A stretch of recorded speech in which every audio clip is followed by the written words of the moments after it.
معزز ناظرین، آج آپ کو میں بڑا ہی عظیم الشان اور روحانی واقعہ بیان کرنے لگا ہوں۔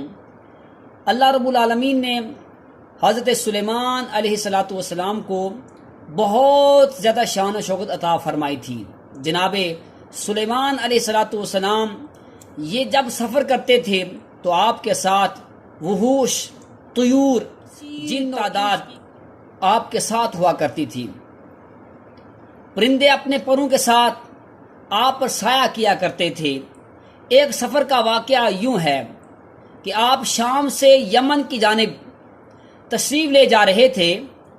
حسب معمول آپ کے ساتھ جنات بھی تھے، انسان بھی تھے، وحوش اور طیور کا بہت بڑا لشکر تھا، مربع میل زمین پر پھیلا ہوا تھا۔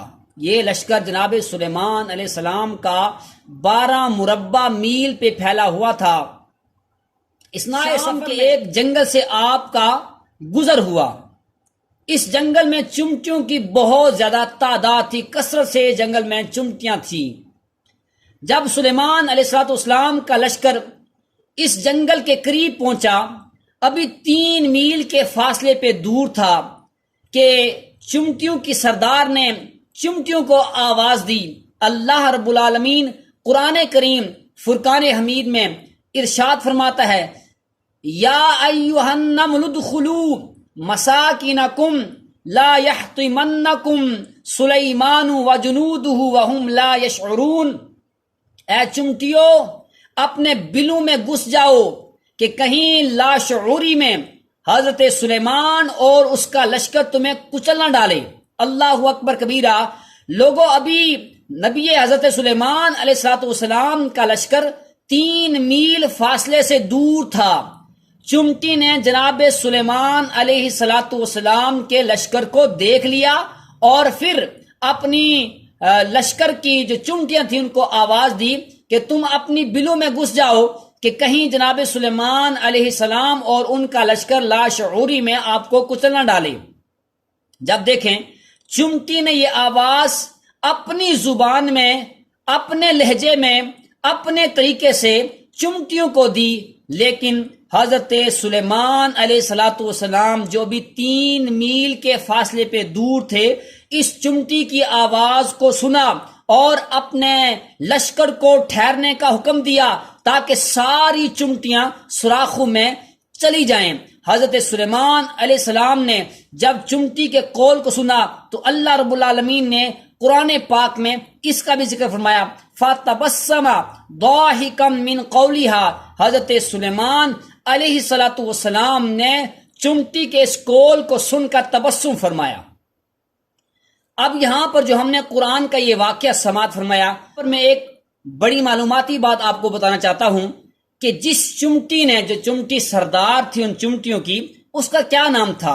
مفسرین نے لکھا کہ اس کا نام طاخیہ یا ایک قول کے مطابق منذرہ تھا، کہ وہ جو چمٹی تھی اس کا نام یہ تھا۔ اس واقعہ میں اللہ رب العالمین نے جناب سلیمان علیہ السلام کو یہ طاقت دی ہے کہ وہ ایک چمٹی کی آواز کو، جو کہ اپنی ہی چمٹیوں لشکر کو آواز دے رہی تھی، اس کو 3 میل کی مسافت پر سننے کی اللہ نے جناب سلیمان علیہ السلام کو طاقت دی ہے۔ تو ہم کہتے ہیں جب سلیمان علیہ السلام کا یہ مقام اور مرتبہ ہے کہ آپ 3 میل کی مسافت دور رہ کر ایک چمٹی کی باریک سی آواز کو سن لیتے ہیں، تو ہمارے آقا مدینے والے مصطفیٰ صلی اللہ علیہ وسلم یہ تو جناب سلیمان علیہ السلام کے بھی آقا ہیں، ان کے بھی سردار ہیں، ان کے بھی قائد ہیں۔ میرے محبوب نبی کا فرمان ہے، انا سید المرسلین ولا فخرا، انا قائد المرسلین ولا فخرا، انا اول من یحرق حلق الجنہ۔ میں وہ بندہ ہوں جو سب سے پہلے جنت کا دروازہ کھٹکھٹاؤں گا، سب سے پہلے جنت کا دروازہ میرے لیے کھلے گا۔ میں تمام رسولوں کا قائد ہوں، میں تمام رسولوں کا سردار ہوں۔ تو اس نبی کی اپنی شان کیا ہوگی؟ آئیے حدیث پاک سماعت کرتے ہیں۔ میرے محبوب نبی صلی اللہ علیہ وآلہ وسلم کے متعلق بیہقی شریف میں حضرت عباس رضی اللہ تعالیٰ عنہ سے مروی ہے، روایت کرتے ہیں قال رسول اللہ صلی اللہ علیہ وسلم اسمع وجباتہ حین یسجد تحت العرش، میں چاند کے اس باریک سے آواز کو سن لیتا ہوں جو وہ سجدہ عرش کے نیچے کرتا ہے، میں اس کی وہ باریک سی آواز بھی سن لیتا ہوں۔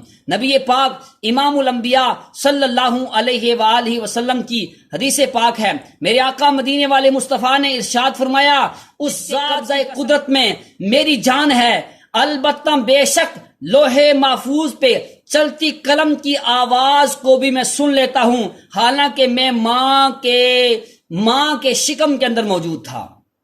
اور اس کے علاوہ بے شمار ایسی روایات ہیں کہ جو اس بات پہ دال ہیں کہ نبی پاک علیہ الصلوۃ والسلام دور دراز علاقے میں اپنے امتیوں کی فریاد کو سنتے ہیں۔ اس سے ثابت یہ ہوتا ہے کہ اللہ کا نبی کوئی بھی ہو وہ عام بشر جیسا نہیں ہوتا، بلکہ اللہ تعالیٰ نے اپنے نبیوں کو، اپنے محبوب بندوں کو وہ طاقت دے رکھی ہے جو عام انسان کے پاس نہیں ہوتی ہے، لہذا ان کو اپنے جیسا ہرگز نہ سمجھیے۔